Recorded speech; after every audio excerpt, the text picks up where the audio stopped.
Team of Teams, New Rules of Engagement for a Complex World by General Stanley McChrystal.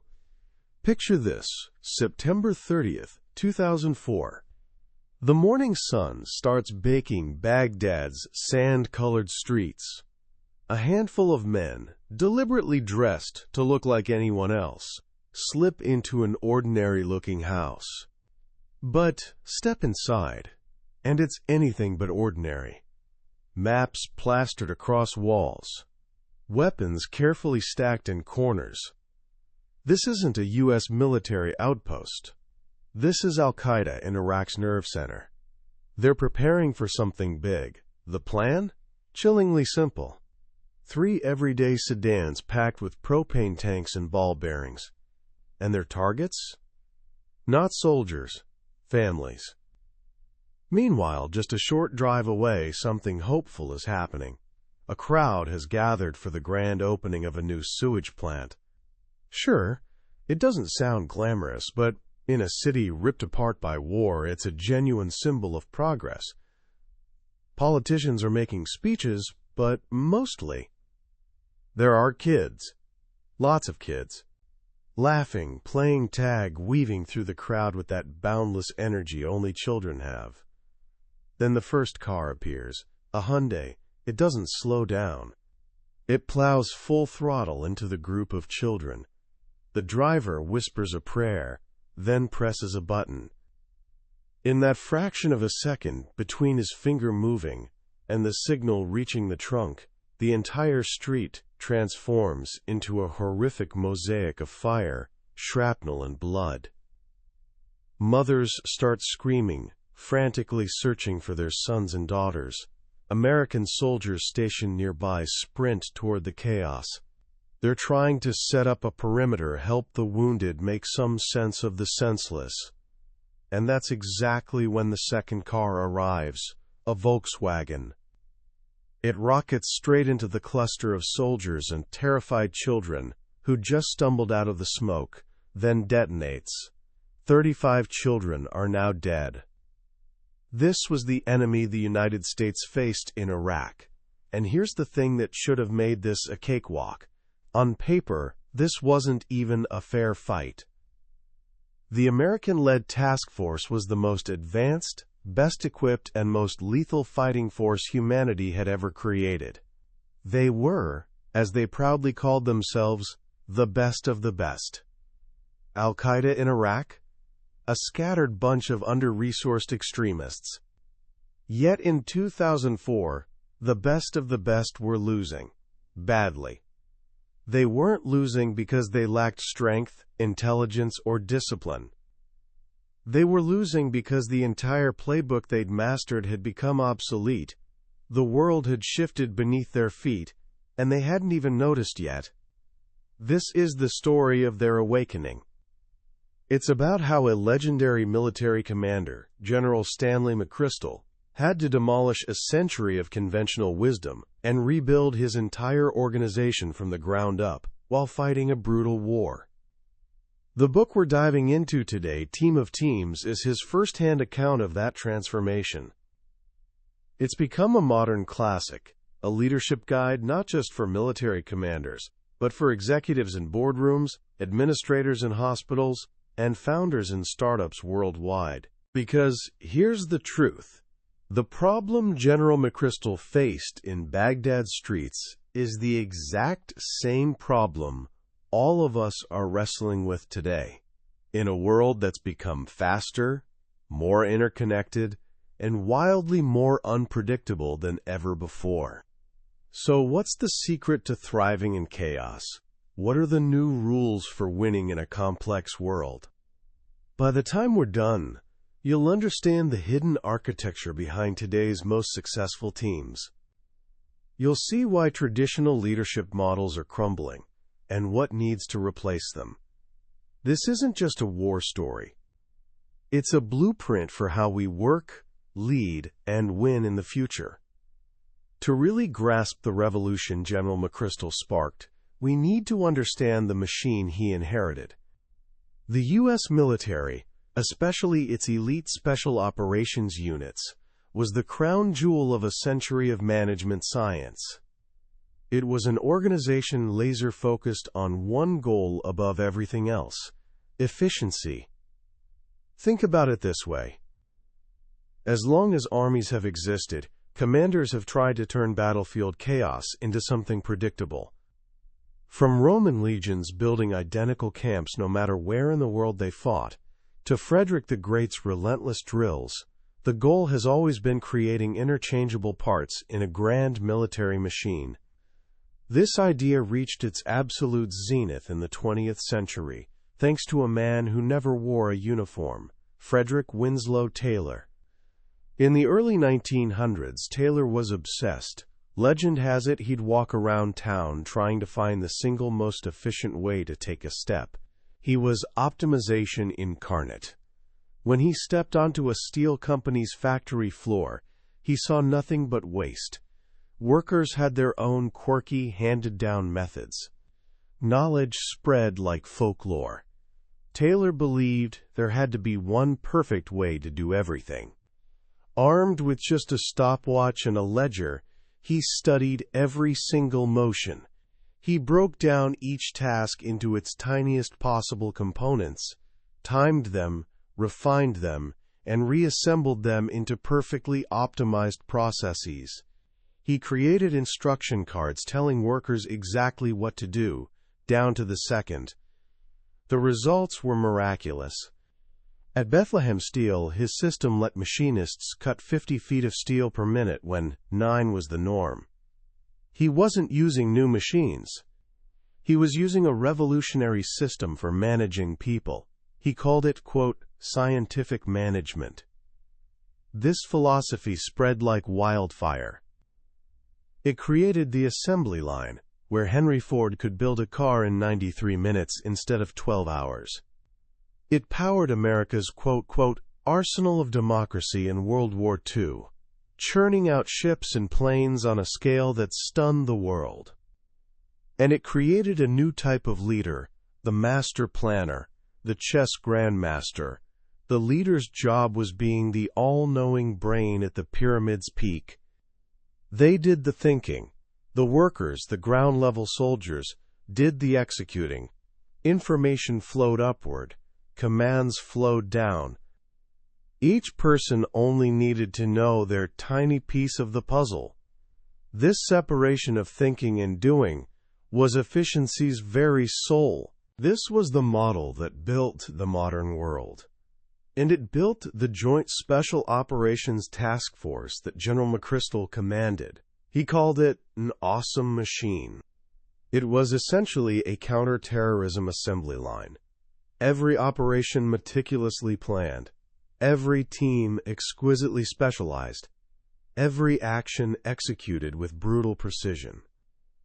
When the task force was created after the failed Iran hostage rescue in 1980, a disaster caused by different military branches failing to coordinate, the solution was pure Taylorism. They created a new management layer, a new team of master planners at the top, ensuring everything clicked together perfectly. Against a 20th century enemy, it worked beautifully. But in Iraq, they weren't fighting a 20th century enemy. They were fighting Al-Qaeda in Iraq, or AQI. When McChrystal's team started mapping AQI's structure on whiteboards, they didn't see a pyramid. They didn't see an org chart with neat boxes and clear authority lines. What they saw looked like chaos, a web, a network. I had no central headquarters, no uniforms. Its leaders were ghosts who could vanish into crowded cities within minutes. It was decentralized, fluid, and shockingly resilient. When the task force eliminated a high-ranking leader, what should have been a devastating blow, the network just adapted.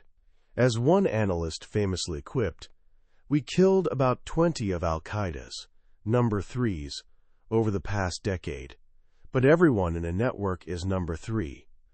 This enemy was what ancient Greeks would have called a polymorph, a shapeshifter, like the mythical sea god Proteus. who could change form at will to escape capture, a QI was constantly morphing. In one city, they acted like a traditional tribal council. In another, they were a sophisticated urban terror cell. They were, in one word, adaptable, and the task force, for all its awesome power, was not. The task force was like France's magnificent Maginot Line after World War I, a marvel of engineering, an impenetrable fortress designed to perfectly fight the last war. But when Germans came in 1940, they didn't attack the line. They simply went around it with fast-moving tanks and airplanes.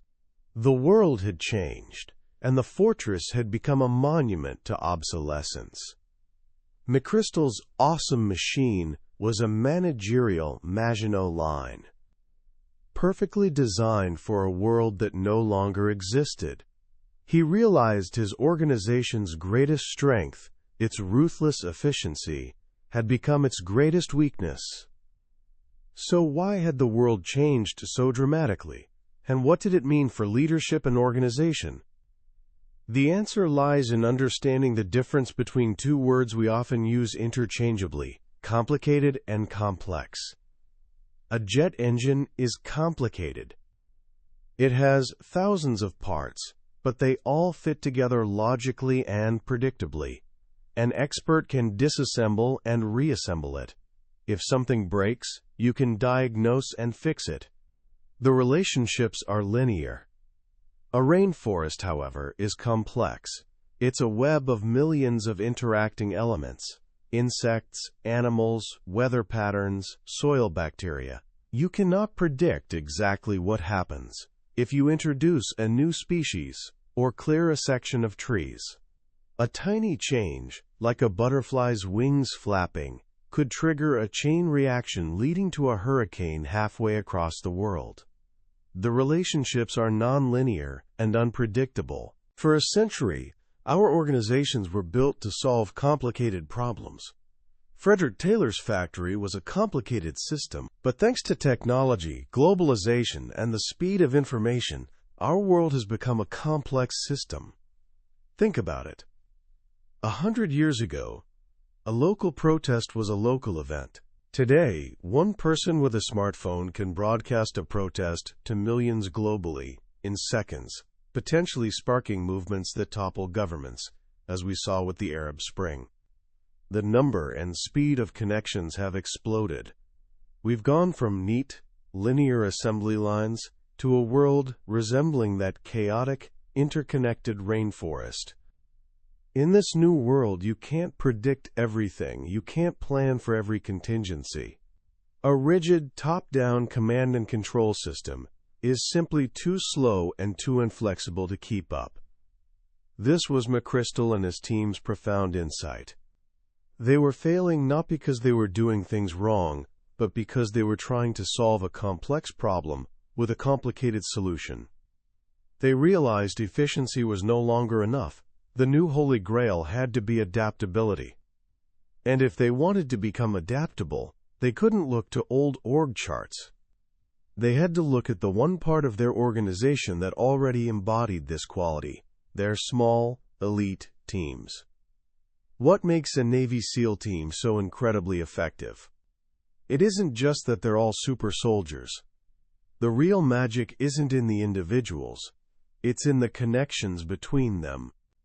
Consider the 2009 rescue of Captain Richard Phillips from Somali pirates. 3 SEAL snipers, on the rocking deck of a Navy destroyer, at night, 75 feet away, had to simultaneously eliminate 3 pirates, holding the captain hostage on a small, bobbing lifeboat. They had only a split-second window, no time to ask for permission. They had to think and act as one organism. And they did. 3 shots, 3 kills, 1 rescued captain.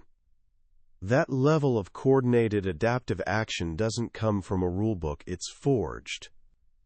It's forged in Bud/S's brutal crucible, the SEALs, infamous 6-month training program in Coronado, California. People think Bud/S is about weeding out the physically weak, but instructors will tell you that's not true. Most people who quit are physically capable. They quit because they lack the right mindset. They're in it for themselves, not the team. From day one, Bud/S is designed to destroy the idea of individual performance. You're assigned a swim buddy, and you never go anywhere without him. You're put into boat crews, and if one person doesn't pull their weight, the entire boat flips and everyone suffers. The training is designed to be impossible to survive alone. Through this shared hardship, two critical things are built. First is trust. Not just believing someone's a good person, but a deep, intimate, predictive understanding of how they'll act under pressure. You learn their strengths, weaknesses, their tells.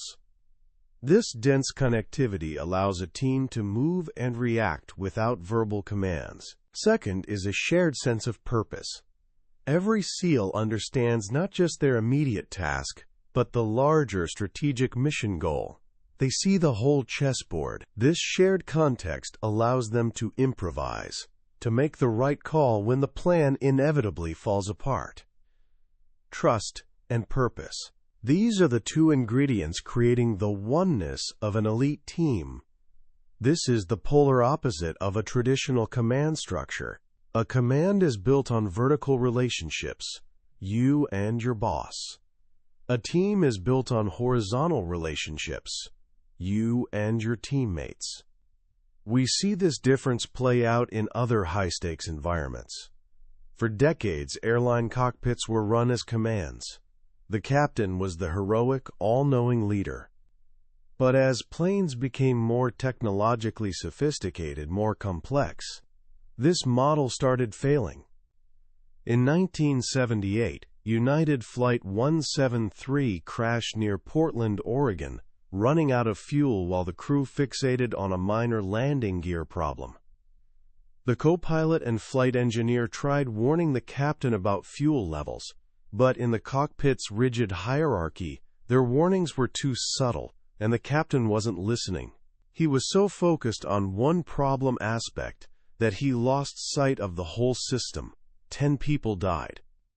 Contrast that with U.S. Airways Flight 1549, the Miracle on the Hudson. In 2009, Captain Sullenberger's plane lost both engines after a bird strike minutes after takeoff. There was no checklist for this, no procedure. But the crew, trained in a new philosophy called crew resource management, functioned as a team. They communicated, collaborated, and improvised a solution in under 4 minutes, saving everyone aboard. The aviation industry learned the hard way that in complex environments, you need a team, not a command. This was General McChrystal's breakthrough. He had an organization full of the world's best small teams, SEALs, Rangers, Army Special Forces, but the organization as a whole was a command. It was what he calls a command of teams. The teams themselves were fluid and adaptable, but they were trapped in rigid silos. SEALs didn't trust Army guys. Operators on the ground didn't trust intelligence analysts back at headquarters. Information didn't flow between teams. There were blinks in the system, gaps where collaboration broke down. He saw this firsthand when he found a supply closet at Baghdad Airport stuffed with unopened bags of intelligence from raids. Operators would grab laptops and cell phones, throw them in bags, and toss them on helicopters. By the time analysts got to it, the information was stale and useless. Operators saw analysts as slow and irrelevant. Analysts saw operators as arrogant door kickers. They were on the same side but weren't on the same team. They were all playing the prisoner's dilemma. In this classic game theory experiment, 2 prisoners are interrogated separately. If both stay silent, they each get small sentences. If one rats out the other, the rat goes free, and the other gets a long sentence. If both rat each other out, they both get medium sentences. From a purely self-interested perspective, the best move is always betraying your partner. But if both do that, they end up worse off than if they just trusted each other and cooperated. This was the task force. Each team, acting in its own self-interest, hoarding information, competing for resources, was making the entire organization weaker. McChrystal realized he couldn't just make one giant team of thousands of people. The magic of a small team comes from its size, from that intimate, personal trust. But what if he could get teams to trust each other the way individuals on a team do? What if he could scale the oneness? This was the birth of the team of teams concept. The goal wasn't for every individual to know every other individual. The goal was for every team to feel a bond of trust and shared purpose with every other team. The connections had to become horizontal, crisscrossing the entire organization, just like their enemy's network structure. But how do you actually do that? How do you build trust and purpose across thousands of people, scattered across continents, made up of different cultures? This led to the two core pillars of McChrystal's revolution. The first pillar was shared consciousness. He had to create a collective brain, a single, holistic understanding of the entire war shared by everyone, from generals in Washington to the youngest private on the ground in Iraq. He started by redesigning their physical space. At their new headquarters at Balad Air Base, they gutted a massive aircraft bunker and built a single, open-plan Joint Operations Center, or JOC. No cubicles, no private offices. Intelligence analysts sat next to operators. CIA agents sat next to Army Rangers. A giant wall of screens at the front showed live video feeds from operations, real-time intelligence updates, and maps of the entire theater. Anyone could look up and see the whole system, anytime. They called it the Star Wars Bar because it was filled with a motley crew from every corner of the security universe. This was the exact opposite of the traditional need-to-know military culture, but the physical space was just the beginning. The true heart of shared consciousness was a daily meeting called the O&I, for Operations and Intelligence. Every single day, for 2 hours, McChrystal would host a secure video teleconference. But this wasn't just for senior commanders. Using new technology, they broadcast this meeting to everyone. Eventually, 7,000 people daily were dialing in. It was part battlefield update, part Socratic dialogue. A young analyst in a remote outpost could brief the commanding general directly, and then a SEAL team leader in another country could jump in with a question. They talked through problems in real time, for everyone to see. McChrystal, the 4-star general, made himself vulnerable. He would think out loud, admitting when he didn't know something and asking for advice. This modeled the culture he wanted: humility, transparency, and collaboration. The O&I became the daily ritual weaving the network together, pumping information and context through the entire organization's veins. The second pillar was building human relationships to make that information flow meaningful. To beat the prisoner's dilemma, they needed more than just a shared screen. They needed real trust. So they started a radical embedding program. They'd take a world-class Navy SEAL and send him to live and work with an Army Special Forces team for 6 months. Or they'd take a battle-hardened operator, put him in a suit, and send him to an embassy as a liaison officer. The initial resistance was intense.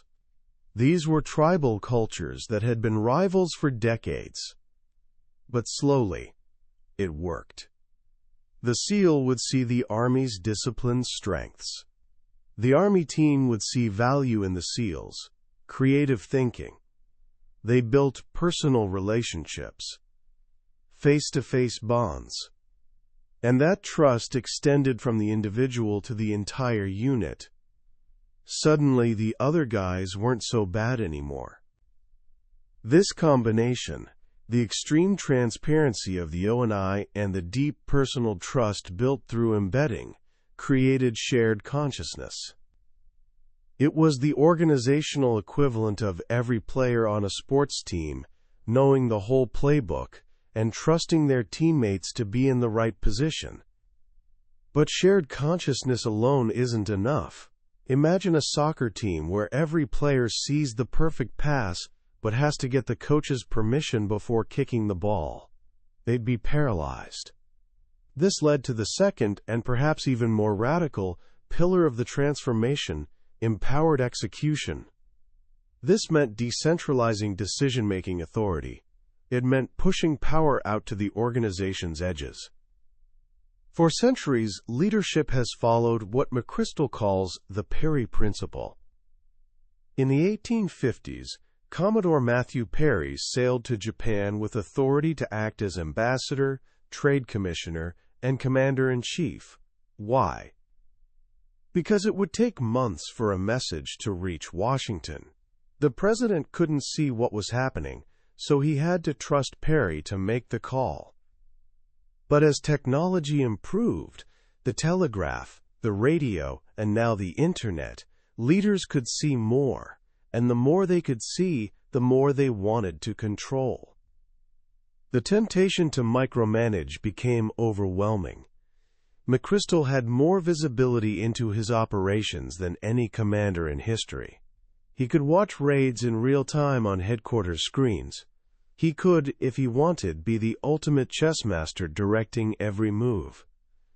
But he realized this was a trap.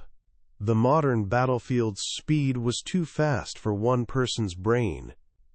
By the time a decision traveled up the chain of command to him and his approval traveled back down, the opportunity was gone. He needed to reverse the Perry Principle. He needed to create a culture of eyes on, hands off. His job wasn't making every decision. His job was providing his teams with shared consciousness, the context, and trust, so they could make the best decisions. He began delegating decisions once reserved for generals, pushing them down to colonels, majors, and captains on the ground. He told them, as long as it's not immoral or illegal, if it supports our effort, do it. This transformed the leader's role. The leader was no longer the heroic chess master. The leader had to become a gardener. A chess master controls every move. A gardener doesn't grow plants. A gardener creates the environment, the soil, water, sunlight, in which plants can grow themselves. McChrystal's job was tending the ecosystem. He had to nurture the culture of trust and transparency. He had to prune the bureaucracy choking communication. He had to ensure the network was healthy, so the teams within it could flourish and adapt on their own. This combination of shared consciousness and empowered execution was the magic formula. It created a team of teams. And the results were staggering. Before the transformation, the task force conducted about 18 raids monthly. By 2006, they were conducting 300 raids monthly, a 17-fold increase in operational tempo with almost no resource increase. And they were getting smarter. They were learning and adapting faster than the enemy. This new, networked organism was finally put to the ultimate test in the hunt for Abu Musab al-Zarqawi, a QI's brutal leader. The final chase was a masterpiece of teams in action. It began with an intelligence sergeant major acting on his own intuition, noticing suspicious activity at a farmhouse. This led to a raid, which led to capturing a key figure, who eventually gave up the name of Zarqawi's spiritual advisor. Then the entire global network focused on finding this one man. For 17 days, they maintained round-the-clock surveillance, a feat requiring pooling ISR assets, like Predator drones, that had once been sources of intense competition. But now, with shared purpose, The teams collaborated seamlessly. They followed the advisor through a series of vehicle swaps designed to shake surveillance until he finally led them to a house in a small village. A man in black robes came out to greet him. It was Zarqawi. The raid force supposed to capture him was delayed. The clock was ticking. The local commander on the ground didn't wait for McChrystal's permission. He didn't need to. He had the context. He had the authority. He made the call to use the backup plan, an airstrike from 2 F-16s.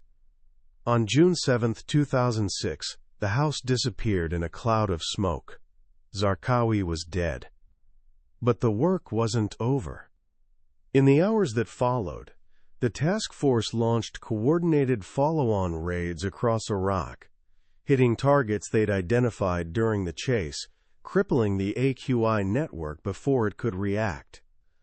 The organization that had been outmaneuvered and humiliated in 2004 had transformed itself. To defeat a network, they'd become a network. They'd become a team of teams. And they were finally winning. General McChrystal's task force story is more than just military history. It's a parable for our times. It reveals a fundamental shift in how the world works, and a corresponding need for a new way of leading. The central idea, the one I hope stays with you, is this. The pursuit of pure efficiency, which drove the 20th century, is now a dangerously outdated strategy. In a complex world, adaptability is the new currency. Organizations that thrive will be those that can learn and respond fastest. Think about that computer simulation of a future traffic intersection without stop signs or traffic lights. It looks like absolute chaos. Cars zipping through from all directions, missing each other by inches. Our 20th century brain, our mental model, screams that this is wrong, unsafe, inefficient. But it's actually the opposite, because every car is communicating with every other car in real time. Because they have shared consciousness, they can move through the intersection faster with far fewer accidents. It's an organic, adaptive system. It's a team of teams. This is the thinking we need to embrace.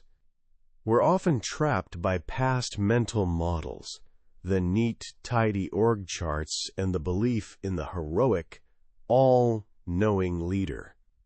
But as GM discovered with its tragic ignition switch failure, those rigid silos can become death traps. Information gets stuck. People don't talk to each other. No one sees the whole picture. Disaster follows. Ford, under Alan Mulally, took the opposite approach. He broke down silos, forced collaboration, and created his One Ford culture. He became a gardener, and while GM was going bankrupt, Ford was turning a profit. So how can you start applying these ideas right now in your own life? You don't need to be a general or a CEO. This starts with small, deliberate actions. First, practice seeing the whole system. Whatever team or group you're part of, a sports team, a school project, a part-time job, don't just focus on your individual task. Ask questions. Understand how your piece fits into the larger mission. Why does this matter? What's the ultimate goal we're all trying to achieve? Developing this contextual awareness is the first step toward shared consciousness. Second, practice radical transparency. The old instinct is hoarding information, believing knowledge is power. The new rule is that shared knowledge is power. Next time you send an email or text about a group project, ask yourself, who else needs to know this? Who else could benefit from this context? Add one more person to the conversation. Default to sharing. And third, build a bridge. The real magic of a team of teams happens when trust is built between different groups. So find someone from another team, a different club at school, a different department at work, even just a different friend group, and intentionally build a relationship. Take them out for coffee. Ask what they're working on, what their challenges are. Be the liaison officer. You'll be amazed at the new perspectives and opportunities that open up when you break out of your own silo.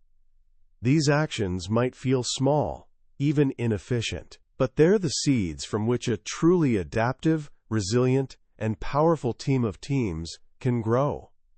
That was a summary of Team of Teams by General Stanley McChrystal. We've certainly covered the main ideas today, but I have to be honest with you. A summary like this is like looking at a map of a beautiful country.